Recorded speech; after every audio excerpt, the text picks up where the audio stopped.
The first thing you're going to want to do is cut off the bottom of the t-shirt. So this is where the hem is. It's been sewn, so it's just not going to behave the same way as the rest of the fabric. So you can get rid of that, or you can use it as its own piece of yarn.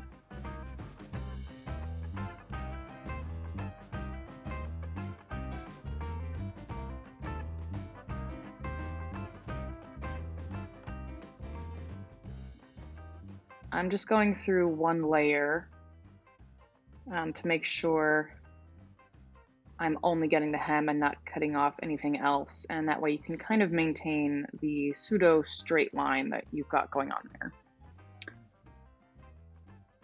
there. Okay, so once you've cut that off, you can, if you've got a loop, but you can stretch it out, you can give a little cut, you've got a somewhat long piece of yarn you can use to weave. Great.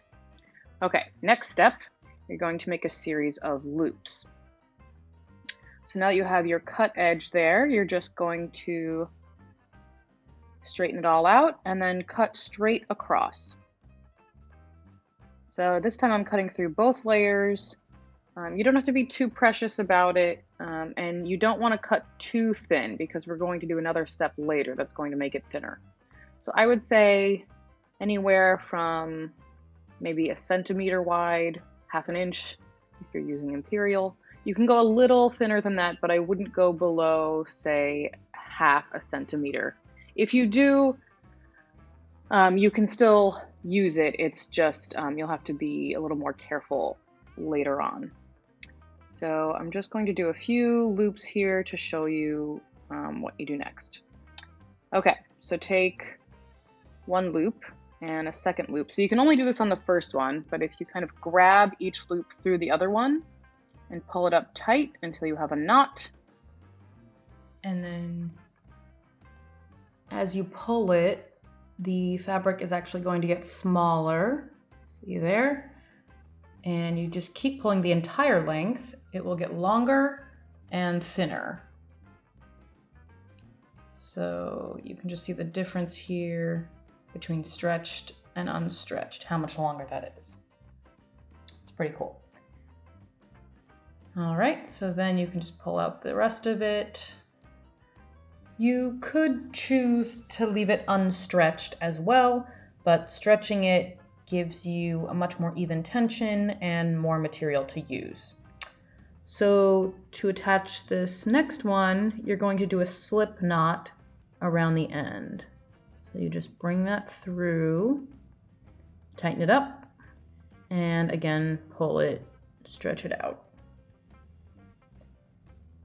And if you have thinner loops, it may be more delicate, so you just want to be careful while you're stretching. But even if you break it, just knot it back together. And there you go. Next, you may have a piece of fabric. I'm going to simulate it with the sleeve here because it's kind of an irregular shape.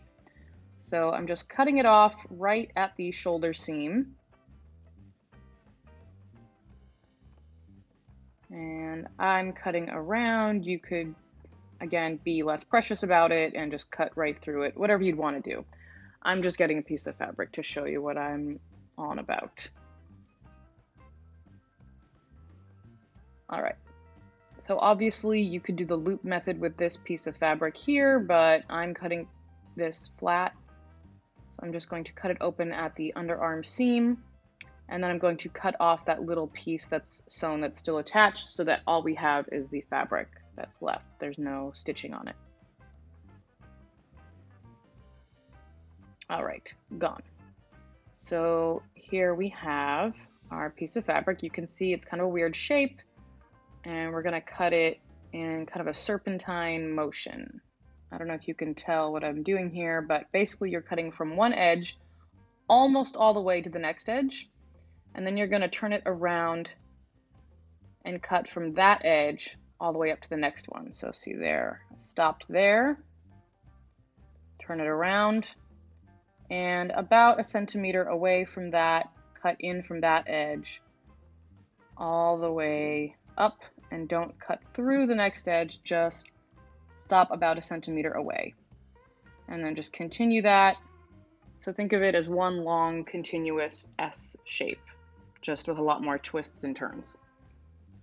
And I think you can see that that just creates one long string. As you're going, go as far as you can. I'm getting into the irregular shape area here, so I'm just cutting up and seeing what helps. You can always cut more.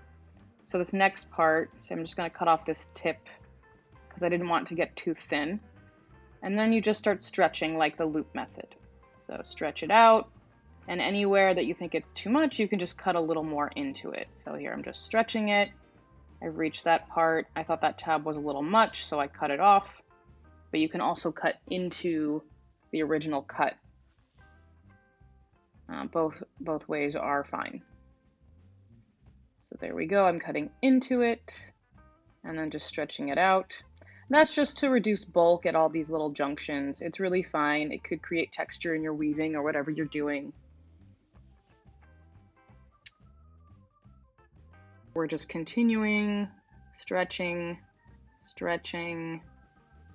And as you can see, you get quite a bit out of that little rectangle-ish shape, which is pretty cool when you think about how much you can use this for. And depending on the width you cut it, you know, it will behave differently. You can cut it quite wide, but then of course you get wider, bulkier yarn. There, that last part I just cut off because this is again the hem. It will stretch. You'll find that the stitches will break, but it's also double the thickness because it's a sewn over hem. But none of it needs to go to waste. You can use all of it and just pull it, and there you go. So there I've got that piece, and then I've got all of this yarn from that sleeve.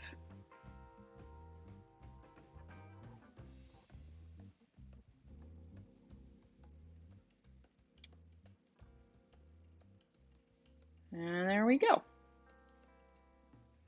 All our yarn. Cool.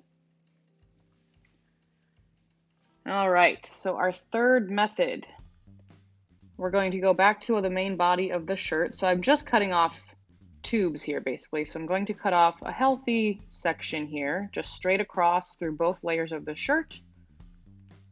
Great, don't need that one right now. So what I have is a short tube of fabric, and I'm just going to clip in at one side just through one layer, kind of at an angle. Let me zoom in here. All right, so hopefully you can see. So I'm just cutting it at an angle and about maybe, again, a centimeter and a half away from the edge, just through one layer, and I'm just going to continue to cut all the way around it. Be careful, of course, not to cut your fingers.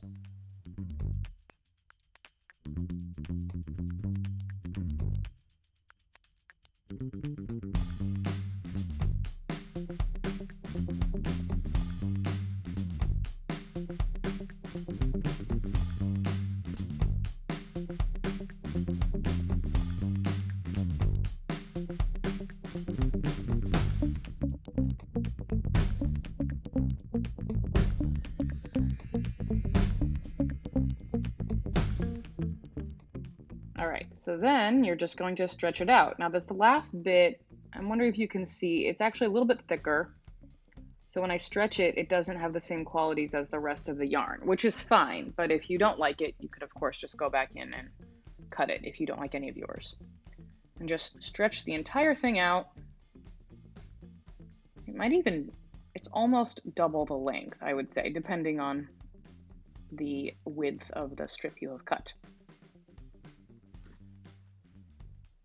All right, almost there, and done. So it's pretty cool.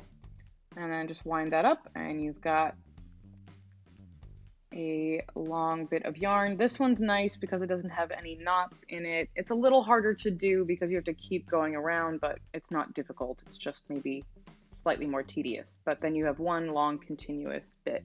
And I only did it with this short piece of shirt. You could keep going and do the entire shirt, and then you have quite a lot of yarn to be getting on with. So that's it. Those are your three methods of making yarn out of a t-shirt. If you have any questions, of course, email me. You've got the info, and I wish you luck.